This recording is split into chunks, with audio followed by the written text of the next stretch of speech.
Hermanos, vamos avanzando poco a poco en la carta de Corintios y la porción que tenemos para estudiar en esta tarde tiene muchas lecciones valiosas precisamente para nosotros ya los que somos cristianos, ya que Pablo está presentando prácticamente su propia vida como ejemplo de un siervo del Señor y las cualidades que se esperan de un siervo de Dios.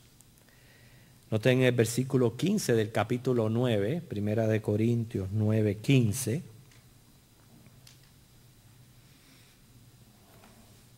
Cuando Pablo dice, pero yo de nada de esto me he aprovechado, conectándolo al estudio de la semana pasada, sabemos que se refiere a que aquel ministro que se dedique a predicar el Evangelio, o sea, ministrar las almas, debe vivir del Evangelio.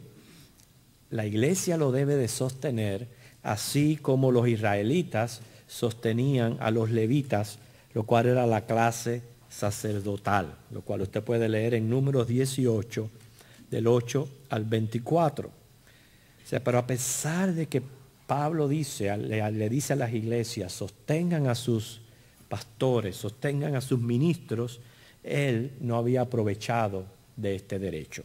Fíjense cómo sigue diciendo, ni tampoco he escrito esto para que se haga así conmigo. Él no estaba pidiendo absolutamente nada. Dice, porque prefiero morir antes que nadie desvanezca esta mi gloria. Hay gente que no tiene problema con pedir. Definitivamente eso se está viendo mucho en estos días, que no tiene ningún problema con pedir. Pero Pablo, él no pedía. Sin embargo, él nunca le faltó nada, porque Dios usó las iglesias para sostenerlo a él, sostener su ministerio, sostener sus necesidades, sin necesidad de él pedirle a nadie nada, aunque tuviera el derecho. O sea, él estaba escribiendo esto no por ningún tipo de interés personal. Gracias a Dios por la aclaración, porque puede servir de patrón para cómo deben de reaccionar las iglesias hacia sus ministros. Dice el versículo 16 y 17. Pues si anuncio el Evangelio, no tengo por qué gloriarme, porque me es impuesta necesidad. Y ay de mí si no anunciar el Evangelio. Por lo cual, si lo hago de buena voluntad, recompensa tendré.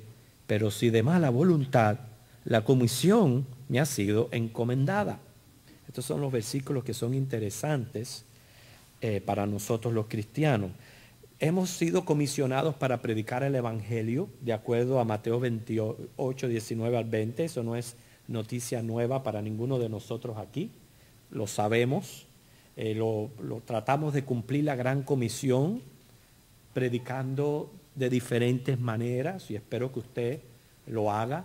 Espero que usted le pida al Señor que le dé esas oportunidades donde usted pueda ser un testigo de Él, sea en su centro de trabajo, en su escuela, en donde quiera que usted se encuentre. Mañana mismo es una buena oportunidad para los jóvenes de testificar de su fe en Cristo, ¿verdad? Y esas son las oportunidades que tenemos que aprovechar, dialogando como un compañero, con un amigo, compartiendo nuestro testimonio, repartiendo tratados, inclusive haciendo obras. ¿Cuántas personas han ganado a otros para Cristo después de haberle hecho una obra de servicio? Porque le abre la puerta para presentar el Evangelio. En fin, de un sinnúmero de maneras uno puede cumplir con la gran comisión. Pero la manera en que Pablo aquí habla se está refiriendo a su don de evangelista. Nosotros vamos a estudiar pronto los dones espirituales, aquí los días martes, en la primera carta de Corintios. Pero aquí él está hablando de su propio don. Hermano, hay evidencias que descubren un don. Yo les quiero adelantar este poquito del estudio que vamos a tener en el futuro. Como los dones son dados por Dios y Él nos capacita para hacerlos, pues entonces son cosas que uno hace muy bien o lo hace bien. ¿Por qué? Porque la capacidad viene de Dios. Si resultan imperfecciones, es por causa de nuestra naturaleza caída, de nuestra lucha espiritual, y muchas veces se interpone en el don el verdadero propósito que uno persigue, y hasta la vanagloria influye para que uno no desarrolle su don como debe de ser. Pero si uno lo recibe del Señor, es porque Él te ha dado la capacidad para hacerlo bien. La otra cuestión es que como un don es una habilidad espiritual, lo realizo con gozo. Eso es algo que yo voy a sentir gozo y pasión por la realización del mismo. Aunque uno llegue a experimentar cansancio, pero eso uno no puede confundirse y decir, ay, según el estado anímico. No, uno lo va a hacer con gozo, con pasión, aunque uno experimente cansancio. Y también un don es una habilidad espiritual que me van a confirmar los demás miembros del cuerpo de Cristo. O sea, hay que saber identificar lo que es un don y lo que es una comisión, una misión, un mandamiento que tenemos del Señor. Y les explico. Todos hemos sido comisionados para predicar el Evangelio, pero no todos tenemos don de evangelista. ¿Ves? Ahí está la diferencia.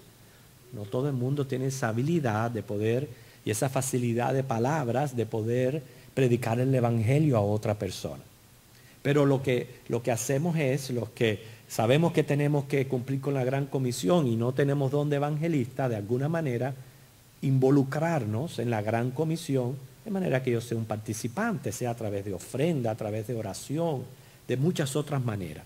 Pero hay personas que sí Dios les da específicamente el don de evangelista. Eso es un don que menciona Efesios 4:11. Por eso que él aquí, cuando Pablo dice, refiriéndose al Evangelio, para él era una necesidad, lo que es evidencia de don. Hay quienes dicen, sí, yo tengo que cumplir con la gran comisión, por cumplir un deber. Pero hay otros, para otros, no es una responsabilidad, es una necesidad, que tienen que hacerlo. Y si no lo hacen, se van a sentir mal. O sea, como es una necesidad, entonces procuran las oportunidades y procuran el predicar el Evangelio. Él aquí también está mostrando o expresando la buena voluntad que se requiere para ser galardonado como fiel. Y encontré esto muy interesante. Los dones son diferentes. Todos hemos sido llamados, capacitados de diversas maneras, pero la buena voluntad se requiere de todos. Dice, para ser galardonado, dice el 17, por lo cual si lo hago de buena voluntad, recompensa tendré. Estamos hablando aquí de la importancia de lo que es ya la actitud en el desarrollo de los dones. Tiene que haber buena voluntad. A pesar de que puede experimentar cansancio, hay que buscar ese ánimo, como dice, de donde a veces no lo tenemos, para que las cosas que nosotros hagamos para el Señor, hacerlas bien hechas, porque muchas veces nuestro estado anímico, el cansancio va a repercutir en la mala voluntad. Y cuando tenemos una mala voluntad, pues nos volvemos irresponsables, no hacemos las cosas bien hechas o a la medida que se requiere que se haga. Y hermanos, esto no es de un día, una semana, un mes, un año, porque hay también de los cristianos, que yo siempre los digo, es como el Alcacerse. Mucha espuma para arriba, pero dura lo que dura la espuma. Cuando ya aquella espuma se va, hace así de nuevo y vuelven a decaer. Y vuelven a enamorarse de la iglesia y a hacer y a deshacer y a querer decir, y vuelven de nuevo.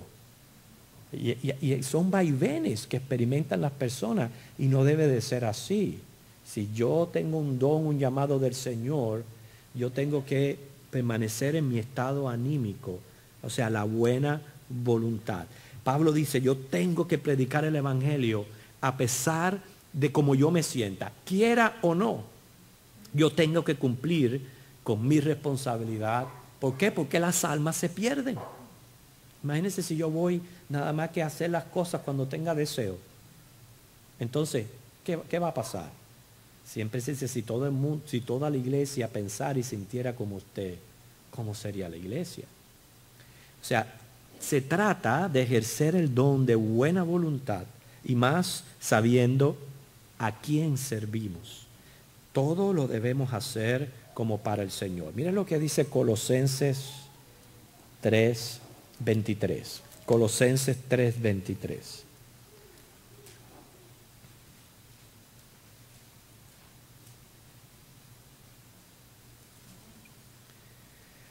Y todo lo que hagáis, hacedlo de corazón, como para el Señor y no para los hombres. Todo lo que hagáis, no importa a qué usted ha sido llamado, qué responsabilidad se le ha puesto en sus manos. Lo que usted haga, usted tiene que hacerlo lo mejor para el Señor y de todo corazón. Ahora, ¿cómo podemos promover la buena voluntad en nuestro corazón cuando tenemos luchas espirituales, cuando tenemos cansancio físico, estrés emocional? ¿Cómo yo puedo promover esa buena voluntad y que sea algo continuo en mí? Hermanos, se promueve con un espíritu de gratitud al Señor. Precisamente con un espíritu de gratitud hacia la buena voluntad que tuvo Dios con nosotros, como anunciaron los ángeles a los pastores, ¿verdad? Buena voluntad para con los hombres. Y por esa buena voluntad hoy somos salvos y hoy gozamos de ser parte de la familia de Dios. Entonces, si hemos recibido la buena voluntad de Dios y hemos sido salvos por su gracia, debe de ser ese espíritu de agradecimiento lo que promueva en mí la buena actitud hacia el servicio del Señor. Se cuenta de un hombre que se muere y va al cielo. Y cuando está en las puertas así del cielo, él dice, ¿ustedes me permitirían ir un momentico al infierno? Es que por curiosidad yo quiero conocer cómo es ese lugar. Y entonces le dicen, está bien, le vamos a permitir que vaya unos minuticos al infierno. Y cuando llega al infierno y entra, lo primero que se encuentra es con una mesa muy larga y llena de mucha comida. Había comida hasta para botar. Pero todos los que estaban sentados alrededor de aquella mesa se veían tristes, miserables, hambrientos. Y él dice, ¿pero qué es esto con tanto alimento y esta gente con ese estado anímico? Entonces pregunta, porque era un hombre curioso, por eso estaba allí. Dice, pero ¿y por qué ustedes tienen esas caras? ¿Y por qué ustedes tienen tanta hambre si tienen una mesa llena de comida? Dice, sí, sabemos que tenemos mucha comida, pero estamos obligados a usar unos palitos chinos que miden 1 metro. Y entonces no podemos llevarlo a la boca. Y por eso es que estamos así. Bueno, el hombre se fue con esa experiencia, ¿verdad? Y cuando entra al cielo, para sorpresa de él, se encuentra otra mesa larga. Y rodeada, también repleta de alimentos y comida. Y rodeada de mucha gente. Pero esta gente estaba contenta, estaba alegre, se veían satisfechas, robustas. Y también le llama la curiosidad. Y le dice, ¿y cómo ustedes comen eso? No, nosotros comemos con palitos chinos. Palitos chinos que miden 1 metro. Dice, pero ¿cómo es posible? ¿Cómo se lo pueden llevar a la boca? Dice, no, para nosotros no es posible. Pero lo que hacemos nosotros es que cada uno se da comida al otro. Entonces, nosotros tenemos que tener, hermanos, la actitud hacia el servicio cambia muchas cosas. Nosotros tenemos que tener Les contaba esta anécdota porque vamos a ver inmediatamente cómo Pablo en los próximos versículos, él refleja aquí su estandarte, su manera de trabajar para el Señor en los versículos siguientes. Versículo 18. ¿Cuál pues es mi galardón? Que predicando el Evangelio presente gratuitamente el Evangelio de Cristo, para no abusar de mi derecho en el Evangelio. Por lo cual, siendo libre de todos, me he hecho siervo de todos, para ganar a mayor número. El galardón de Pablo era presentar el Evangelio. Él lo hacía, cuando dice gratuitamente, se está refiriendo no que el Evangelio, que por hecho es gratuito, pero lo que él dice, yo no cobro, yo no tengo un salario, yo vivo de lo que las iglesias me sostienen, yo no cobro por predicar el Evangelio, y mi galardón es los frutos de esa predicación.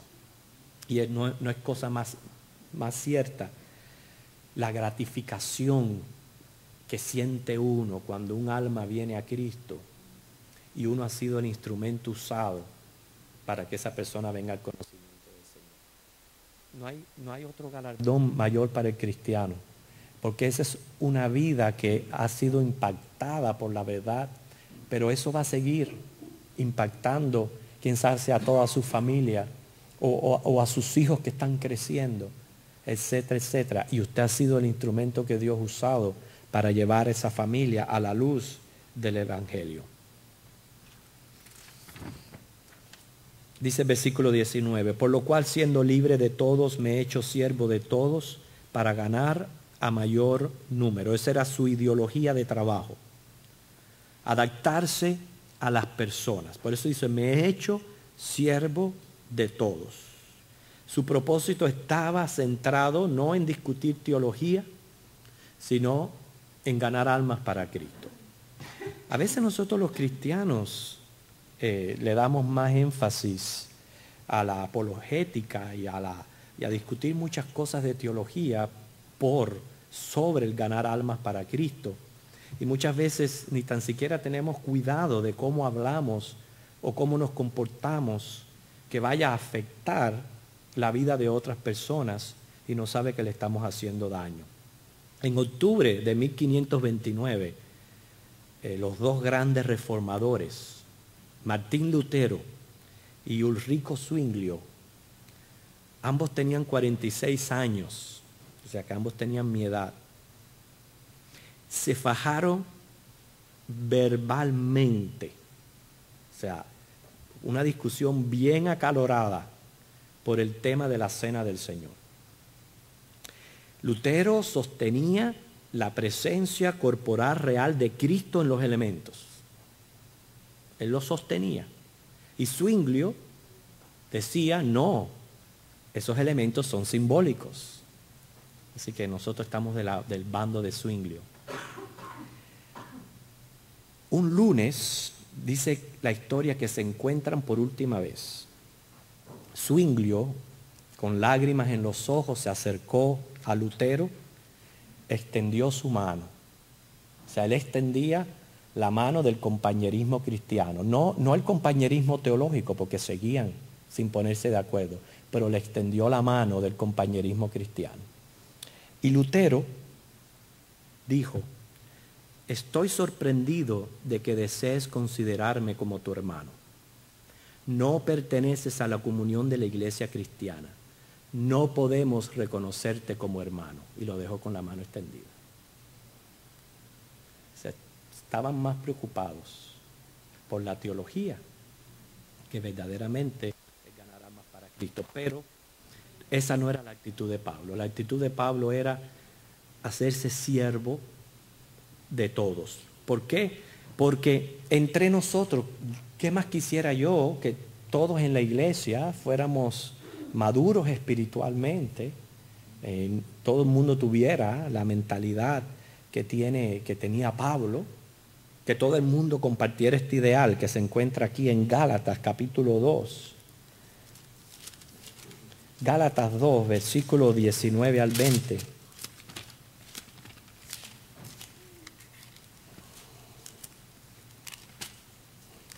Gálatas 2, 19 al 20.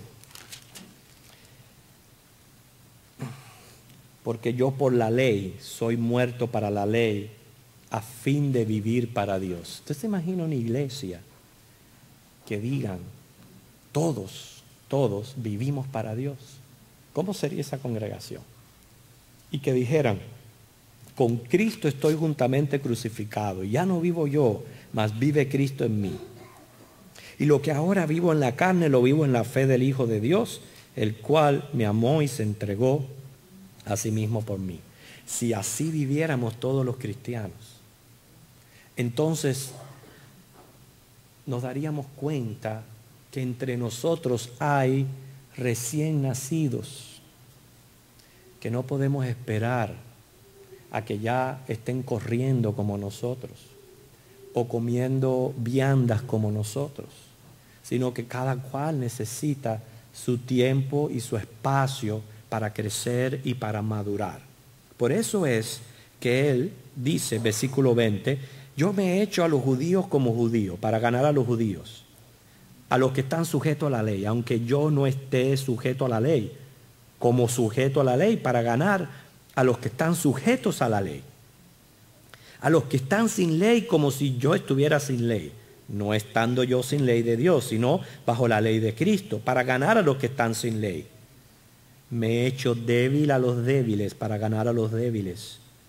A todos me he hecho de todo, para que de todos modos salve alguno. O sea, para mí el vivir es Cristo. Bueno, hermanos, si para usted el vivir es Cristo, amar a Dios equivale a amar al prójimo. Usted no puede decir yo vivo para Cristo y yo amo a Dios y mantener una actitud negativa y rechazante hacia el prójimo y hacia las otras personas. Como yo decía el domingo pasado, contradictorio. Una cosa no va con la otra. No va con la otra. Y él aquí se pone como ejemplo. Dice, él se hacía judío, se hacía gentil o se hacía débil. Ustedes saben que según narran los hechos, cada vez que Pablo llegaba a una nueva ciudad, él trataba de buscar la manera de relacionarse con sus hermanos judíos. ¿Y qué hacía? Los sábados iba y visitaba las sinagogas. Y ahí era el mejor lugar que él tenía para predicar el evangelio. Si Pablo hubiera sido un poquito legalista, entonces comienza a decir, no, porque yo el sábado, ya eso es del antiguo pacto. Ahora nosotros los cristianos nos reunimos los domingos. Yo no puedo ir el sábado a ninguna sinagoga. Sin embargo, él se hacía judío para ganar a los judíos. Y en efectivo, muchos de los primeros creyentes surgieron de las sinagogas. Muchos.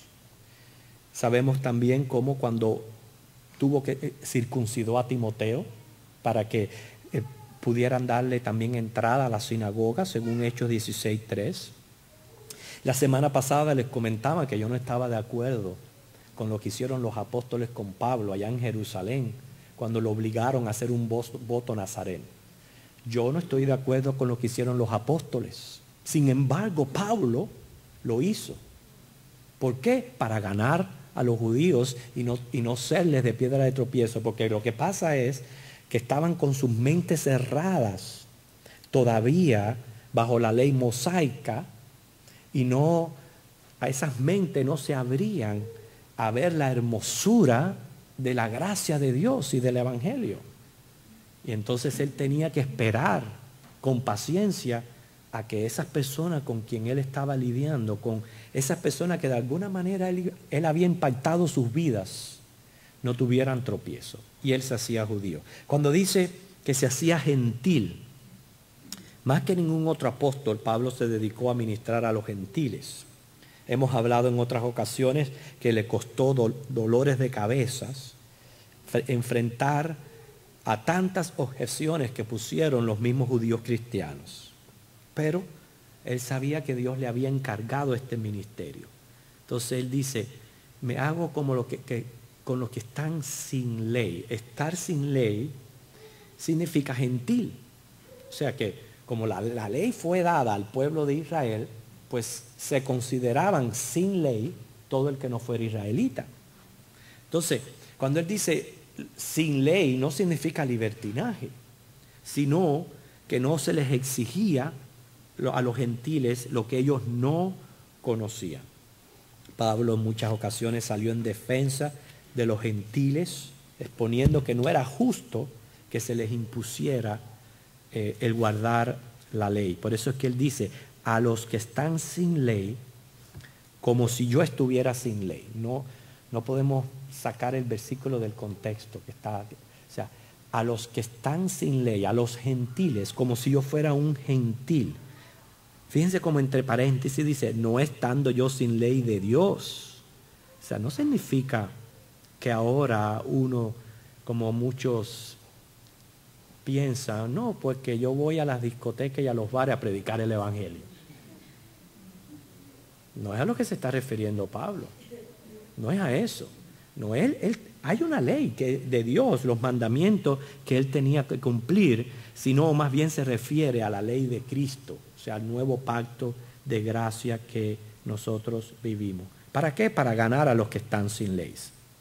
El 22 dice, me he hecho débil a los débiles, para ganar a los débiles. No se trata aquí en debilidad, no se trata de estado anímico, sino al nivel espiritual de los recién convertidos o de aquellos que aunque llevan tiempo en el evangelio, siguen estancados porque simplemente se rehúsan crecer. Pero bueno, son cristianos y están también en nuestras congregaciones. Y hay que tenerles todavía paciencia para que puedan crecer más adelante. Él mismo había puesto un caso ya con el asunto de la comida a los ídolos. Y ustedes se recuerdan que para los débiles aquello era un problema y para los judíos no. Bueno, él dice, bueno, si para los débiles el comer carne ofrecida a los ídolos les es ocasión de debilidad para ellos, yo no la como. Entonces a eso es lo que se refiere cuando él dice, me hago débil con los débiles. Vemos una actitud completamente diferente a lo que se aprecia en muchas congregaciones, hermanos. Dice el versículo 23, y esto hago por causa del evangelio para hacerme copartícipe de él. Solamente pensar en la misericordia, en la paciencia que tuvo el Señor con cada uno de nosotros, cuando estábamos muertos en delitos y pecados y sin embargo nos salvó. Pero más que eso, como uno que peca continuamente contra Dios, sin embargo seguimos cada mañana Él dándonos su misericordia y Él tratándonos con paciencia. ¿Cuántas veces el Señor nos ha perdonado el mismo pecado? Si Él no fuera a nosotros desechar, poner a un lado, o no escuchar más nuestras oraciones, o simplemente ya no tener comunión con nosotros por nuestra condición, ¿qué sería de nosotros? ¿O es que estamos ya en una posición espiritual donde nos creemos que merecemos que Dios nos esté oyendo? No. Nosotros seguimos mal. Hemos mejorado porque el Espíritu Santo ha hecho una gran obra en nosotros, pero todavía no estamos a la medida de perfección. O sea, la idea está, si todos nosotros estamos así, ¿por qué al tratarnos unos con otros no somos un poquito más pacientes?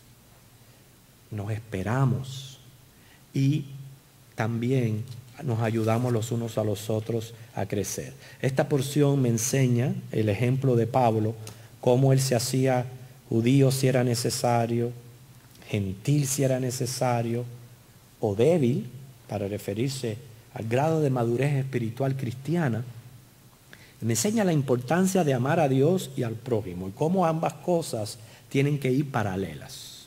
Sabemos que Jesús lo puso uno al lado del otro cuando expresó el grande mandamiento. Amarás a Dios con todo tu corazón, pero amarás a tu prójimo como a ti mismo. Y eso es nuestro nuevo pacto. Quiere decir,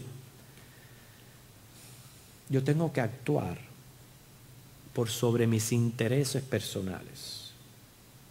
Procurar hacer el bien a los demás. Cuidarme de no hacer mal a los demás. Cuidarme de no ser yo la causa o esa piedra de tropiezo para alguien, para que crezca y conozca al Señor. O sea, que nuestro testimonio no sea la causa justificante que usan muchos para acercarse a Dios. Les explico. Ustedes saben que hay muchos que dicen, ¿qué va? Yo no voy a esa iglesia porque fulanito de tal dice que es cristiano y sin embargo en su casa hace esto, aquí lo encontré haciendo aquello, que si esto, que si lo otro. Entonces no tan erróneo y le van a dar cuenta a Dios por eso, porque dice la Biblia, maldito el que pone los ojos en otro hombre, porque nosotros tenemos que poner nuestros ojos en Jesús. Pero yo no me quiero enfocar en el que está actuando ignorantemente, porque eso es un ignorante. Yo me estoy refiriendo al cristiano que por su testimonio ha provocado que esa persona se justifique diciendo que no va a una iglesia porque en la iglesia lo que encuentra es esto y lo otro. Eso es feo. Bueno, que Dios me libre a mí ser yo esa causa. Es lo que Pablo está tratando de decir aquí. Puede ser que nosotros no tengamos ni el llamado de Pablo, ni la dedicación de Pablo, o la consagración que él tenía, o estamos en una diferente posición social que Pablo, pero, o sea que no, a lo mejor no nos vamos a comportar como él, como quisiéramos, ¿verdad? Vivir para Cristo, pero sí todos somos llamados, hermanos, a tener amor, paciencia los unos con los otros y ayudarnos mutuamente a crecer en la fe. Si hay que hacerse judío, uno se hace judío. Si hay que hacerse gentil, uno se hace gentil. Si uno tiene que hacerse débil, se hace débil. El caso es que sepamos que la esencia del Evangelio, de la cual todos hemos sido comisionados, es la esencia del amor. Entonces no podemos predicar el amor de Cristo y por otro lado comportarnos indebidamente unos con otros y ser a veces severos unos con otros y hablar de otros sin medida.